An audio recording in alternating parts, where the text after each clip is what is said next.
Unisikilize nikwambie, asiye na Yesu ana matunguru yake bahara. Unamwona ni mwanaume anatembea, kumbe kwenye pochi yake ana Mungu, ana hirizi natembea.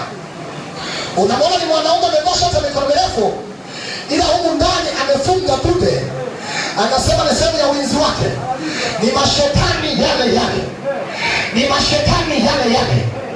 Unamwona ni mama na mkoba mzuri, kumbe ndani ana hirizi na pumua. Wewe uko naye kazini, kumbe mwenzako ana hirizi na pumua. Ndio maana nataka mmoja amke, aanze kujua ulimwengu wa roho ni wa kushindana, sio wa namna yoyote. Ndio maana Paulo akaanza kuwafundisha wengine, akawaambia kushindana kwetu sisi si juu ya damu na nyama. Sisi si juu ya damu na nyama, bali ni juu ya falme, mamlaka, wakuu wa giza, majeshi ya pepo wabaya, ila katika ulimwengu wa roho.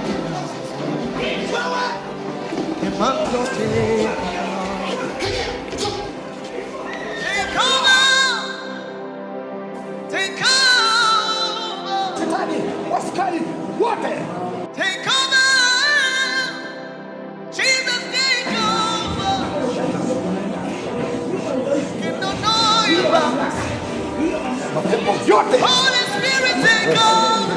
achilia moto, Achilia moto, achilia moto, achilia moto, unless you take over. ikotoko shaka yana, Take over. Nguvu tunazo, mamlaka tunayo, tunapiga majeshi ya Bwana, majeshi ya Bwana, yako wapi majeshi?